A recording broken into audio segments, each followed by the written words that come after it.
नमस्कार दोस्तों, कैसे हैं आप सब। वेलकम टू एजुकेशन चैनल में आपका स्वागत है। आज मैं आपके लिए सामाजिक विज्ञान पाठ 2 लेके आया हूँ। कक्षा 6वीं का आखेट खाद्य संग्रह से भोजन उत्पादन तक। आज हम इस वीडियो में यह पाठ पढ़ेंगे। वीडियो स्टार्ट करने से पहले अगर आपने मेरा चैनल सब्सक्राइब नहीं किया है, प्लीज़ सब्सक्राइब कर लें, बेल आइकन को प्रेस कर लें, लाइक और शेयर करना। पाठ 2 के महत्वपूर्ण बिंदुओं के बारे में हम जानेंगे। पहला बिंदु है आखेटक खाद्य संग्राहक समुदाय के लोग एक जगह से दूसरी जगह पर घूमते रहते थे। दूसरा है पुरा स्थल उस स्थान को कहते हैं जहां औजार, बर्तन और इमारत जैसी वस्तुओं के अवशेष मिलते हैं। तीसरा है प्रारंभिक मानव गुफाओं और कंदराओं में रहता था। चौथा है आदि मानव ने आग की खोज पत्थर को आपस में रगड़कर की थी। पांचवा है आज से लगभग 10,000 साल पहले के समय को नवपाषाण युग कहते हैं। आगे बढ़ते हैं, कुछ महत्वपूर्ण शब्दों के बारे में जान लेते हैं। आखेटक खाद्य संग्राहक।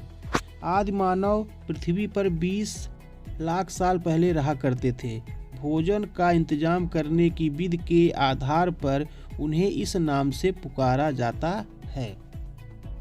पुरा स्थल जिस स्थान पर औजार, बर्तन और इमारत जैसी वस्तुओं के अवशेष मिलते हैं।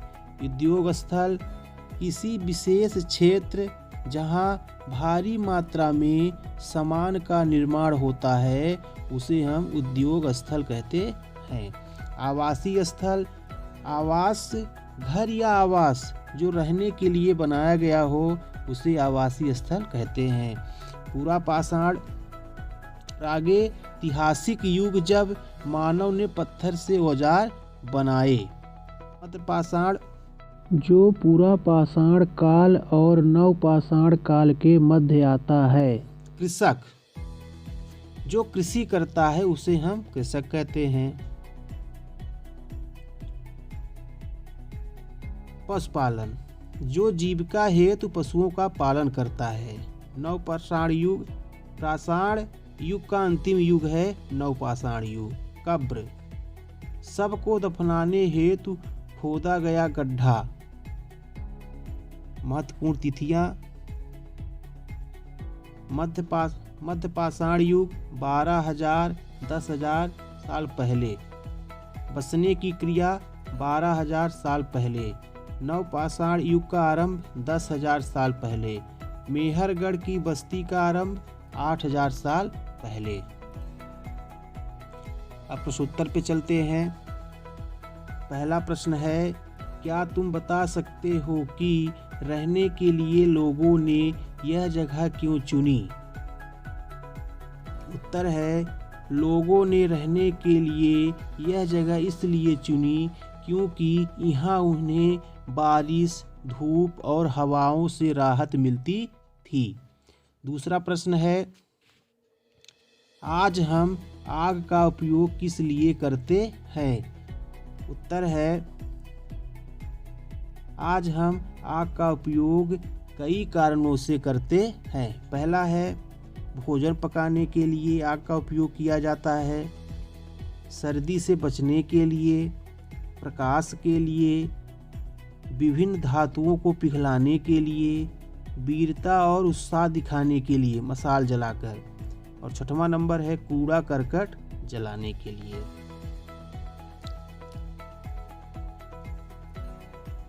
तीसरा है क्या तुम बता सकती हो कि सबसे पहले कुत्तों को ही पालतू क्यों बनाया गया।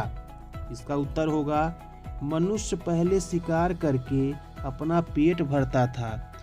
कुत्तों की सूंघने की क्षमता अधिक होती है। कुत्ता आने वाले खतरे को भांपकर पहले ही चौकन्ना कर देता है, इसलिए कुत्ते को सबसे पहले पालतू बनाया गया। पालतू से कहते हैं जिसको हम पालते हैं उसको हम पालतू कहते हैं। पाठ्य पुस्तक में प्रकाशित दांतों के चित्र को देखो। इनमें से कौन सा जंगली सुअर का है और कौन सा पालतू सुअर का है? तो मैं उत्तर बताना चाहूँगा कि जंगली जानवरों की तुलना में पालतू जानवरों के दांत छोटे होते हैं, इसलिए छोटे दांत पालतू सुअर का है और बड़ा दांत जंगली सुअर का है। आप इस वीडियो के माध्यम से देख सकते हैं, एक छोटी सी क्लिप में दिखाना चाहूँगा जिसमें आप देख सकते हैं कि छोटे दांत और बड़े दांत वाले जंगली सुअर और पालतू सुअर।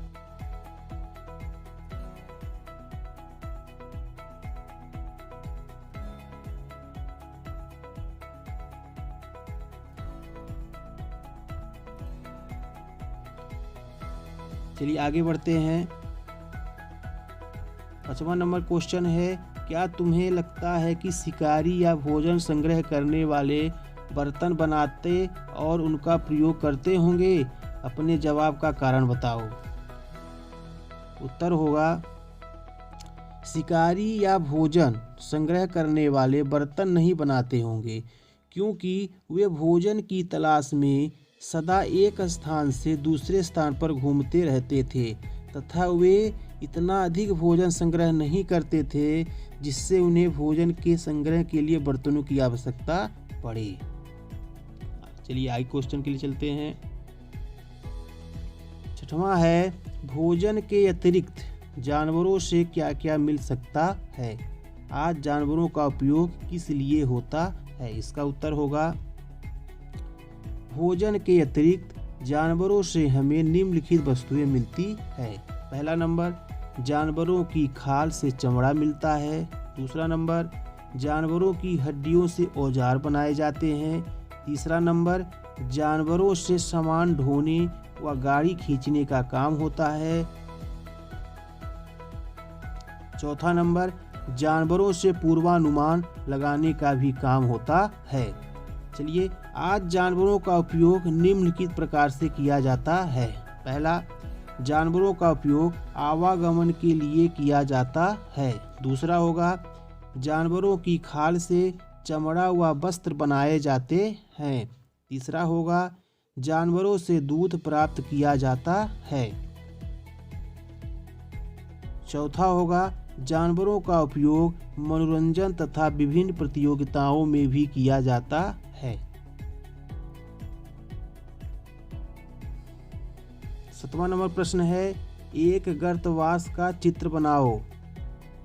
उत्तर होगा, आप किताब में देखकर वहां से चित्र बना सकते हैं। इसका उत्तर होगा, बुर्ज होम वर्तमान कश्मीर में के लोग गड्ढे के नीचे घर बनाते थे जिन्हें गर्तवास कहा जाता था। इसमें नीचे जाने के लिए सीढ़ियां बनी होती थी। 8वां नंबर है, क्या तुम इन्हें गुफाओं की दीवारों पर चित्र बनाने का कोई और कारण बता सकते हो?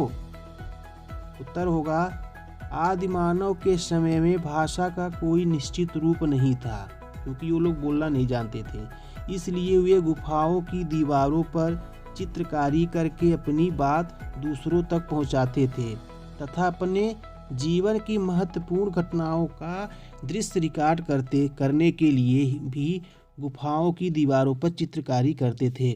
आप ये छोटे से क्लिप में देख सकते हैं कि वो लोग किस तरह से चित्रकारी करते थे।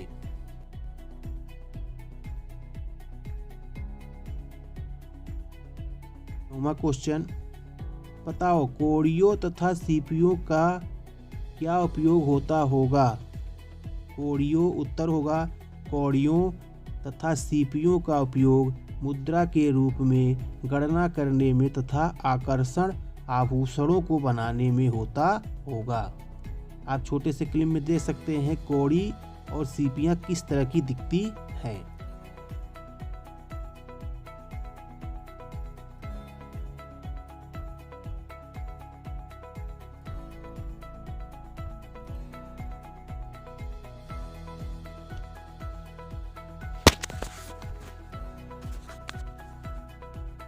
दसवां नंबर क्वेश्चन होगा, क्वेश्चन है, तुम आज से 12,000 साल पहले पत्थर की एक गुफा में रहते हो। पाठ्य पुस्तक में पृष्ठ 14 पर देखा होगा। तुम्हारे मामा गुफा की एक भीतरी दीवार पर चित्र बना रहे हैं और तुम उनकी सहायता करना चाहते हो। तुम रंग बनाओगे, रेखाएं खींचोगे या फिर उनमें रंग भरोगे। तुम्हारे मामा तुम्हें कौन कौन सी कहानियाँ सुनाएंगे? हम उत्तर क्या लिखेंगे? हम उनकी चित्र बनाने में पूरी सहायता करेंगे। मामा निम्नलिखित कहानियाँ सुनाएंगे। पहला, जानवरों के शिकार के संबंध में। दूसरा, पत्थरों, लकड़ियों और हड्डियों के औजारों के संबंध में। तीसरा, फसलों को उगाने के संबंध में। चौथा, विभिन्न त्योहारों व उत्सवों के संबंध में। आओ याद करें। इन वाक्यों को पूरा करो। आखेटक खाद्य संग्राहक गुफाओं में इसलिए रहते थे क्योंकि, इसका उत्तर होगा, उन्हें बारिश, धूप और हवा से राहत मिलती थी। दूसरा नंबर है, घास वाले मैदानों का विकास बिंदी बिंदी साल पहले हुआ। उत्तर होगा 12,000 साल पहले हुआ। चलिए आइए क्वेश्चन चलते हैं। खेती करने वाले लोग एक ही स्थान पर लंबे समय तक क्यों रहते थे? उत्तर होगा, खेती करने वाले लोग एक ही स्थान पर लंबे समय तक रहते थे क्योंकि भूमि को कृषि योग्य बनाने, बीजों को बोने, फसल की देखभाल तथा फसल के पकने के लिए एक लंबे समय की आवश्यकता होती है। खेती करने वाले लोगों को एक ही स्थान पर लंबे समय तक रहना पड़ता था। तीसरा क्वेश्चन, पुरातत्वविद ऐसा क्यों मानते हैं कि मेहरगढ़ के लोग केवल शिकारी थे और बाद में पशुपालन ज़्यादा महत्वपूर्ण हो गया? उत्तर होगा, पुरातत्वविदों द्वारा मेहरगढ़ की खुदाई में सबसे नीचे के स्तरों पर जिन जानवरों की हड्डियां मिली हैं उनमें हिरण तथा जंगली सुअर प्रमुख थे, जिससे पता चलता है कि इस अवस्था में मानव केवल शिकार पर निर्भर था। इसके ऊपर की सतहों में भेड़ तथा बकरियों की हड्डियां ज़्यादा मिली। इससे पता चलता है कि इस काल में लोगों ने पशुपालन करना आरंभ कर दिया था। आओ चर्चा करें। चौथा नंबर, आखेटक खाद्य संग्राहक एक स्थान से दूसरे स्थान पर क्यों घूमते रहते थे? उनकी यात्रा और आज की हमारी यात्रा के कारणों में क्या समानताएं या क्या भिन्नताएं हैं? उत्तर होगा, आखेटक खाद्य संग्राहक एक स्थान से दूसरे स्थान पर क्यों घूमते रहते थे? ऐसा करने के कई कारण थे। पहला था, अगर वे एक ही स्थान पर ज़्यादा दिन तक रहते तो आसपास के पौधों, फलों और जानवरों खाकर समाप्त कर देते। इसलिए भोजन की तलाश में इन्हें दूसरी जगहों पर जाना पड़ता था। दूसरा होगा, जानवर अपने शिकार के लिए या फिर हिरण और मवेशी अपना चारा ढूंढने के लिए एक जगह से दूसरी जगह जाया करते हैं। इसलिए इन जानवरों का शिकार करने वाले लोग भी इनके पीछे पीछे जाया करते होंगे। तीसरा नंबर है, पेड़ों और पौधों में फल फूल अलग अलग मौसम में आते हैं, इसलिए लोग उनकी तलाश में उपयुक्त मौसम के अनुसार अन्य इलाकों में घूमते होंगे। चौथा है, पानी के बिना किसी भी प्राणी या पेड़ पौधे जीवित रहना संभव नहीं होता और पानी झीलों, झरनों तथा नदियों में ही मिलता है। इसलिए नदियों के किनारे बसे लोगों को सूखे मौसम में पानी तलाश में इधर उधर जाना पड़ता होगा। उनकी यात्रा और आज की हमारी यात्राओं में ज़रूरतों की भिन्नताएं हैं। जैसे कुछ लोग अपनी छुट्टियां मनाने के लिए घूमते हैं, कुछ अपने काम रोजगार के सिलसिले में, तो कुछ लोग खोज करने के सिलसिले में यात्रा करते हैं। कभी कभी किसी त्योहारों और विशेष मौक़ों पर रिश्तेदारों से मिलने जाते हैं। रिश्तेदारों में से लोग शायद पहले भी मिलने जाया करते होंगे।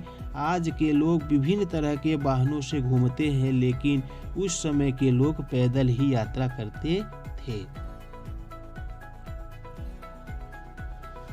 पाँचवा हम चलते हैं, आखेटक खाद्य संग्राहक आग का उपयोग किन किन चीज़ों के लिए करते थे? क्या तुम आज आग का उपयोग इनमें से किसी चीज़ के लिए करोगे? उत्तर होगा, आखेटक खाद्य संग्राहक आग का उपयोग प्रकाश के लिए, मांस पकाने और खतरनाक जानवरों से अपने को सुरक्षित रखने के लिए करते थे। आज भी हम आग का उपयोग खाना बनाने, प्रकाश के लिए, ठंड से बचने के लिए करते हैं।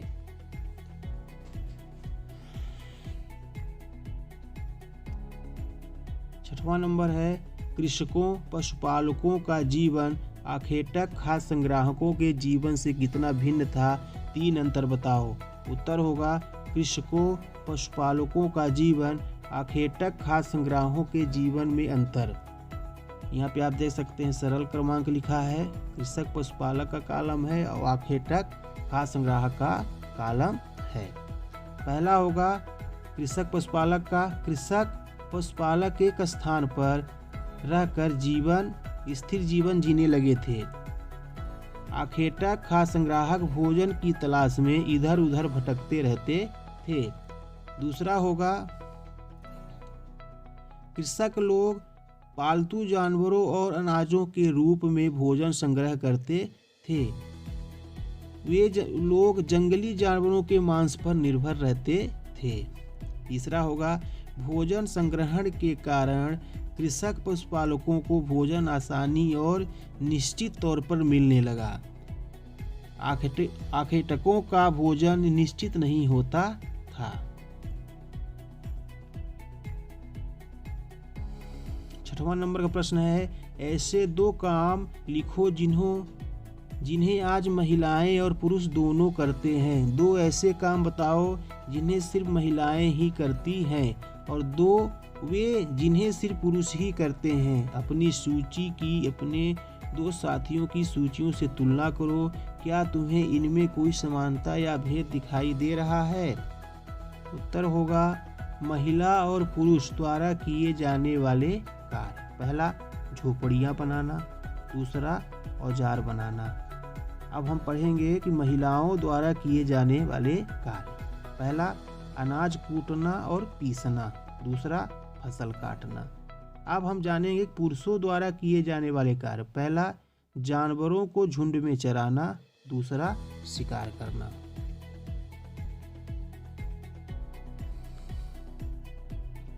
छठवां प्रश्न है कि तुम जिन अनाजों को खाते हो एक सूची बनाओ। इन अनाजों को क्या तुम स्वयं उगाते हो? अगर हाँ तो एक तालिका बनाकर उसकी खेतों की विभिन्न अवस्थाओं को दिखाओ। अगर नहीं तो एक तालिका बनाकर दिखाओ कि ये अनाज किसान से लेकर तुम्हारे पास कैसे पहुँचे। उत्तर, हम निम्नलिखित अनाजों को खाते हैं। गेहूं, चावल, बाजरा, मक्का, ज्वार, गेहूं इत्यादि अनाजों को खाते हैं। इन अनाजों को किसान उगाते हैं। खेती की विभिन्न अवस्थाओं की तालिका निम्नलिखित है। तालिका पहला है बीजों की बुवाई, उपकरण सीड ड्रिल। दूसरा है खेत की जुताई, हल कल्टीवेटर। तीसरा है खेत की सिंचाई, वाटर पंप या नलकूप। चौथा है फसल की कटाई, हंसिया या हार्वेस्टर से। अनाज किसान से लेकर उपभोक्ता तक पहुंचने में निम्नलिखित रास्ता तय करता है। पहला है किसान द्वारा अनाज मंडी में गेहूं बेचना। किसान द्वारा अनाज मंडी में गेहूं बेचना। दूसरा है ट्रक या ट्रैक्टर, टालियों आदि के द्वारा गेहूं बाजार में गोदामों में पहुंचना। तीसरा है फुटकर दुकानदारों द्वारा गेहूं बाजार से घर तक लाना। वीडियो अच्छी लगी हो दोस्तों तो लाइक ज़रूर करिएगा।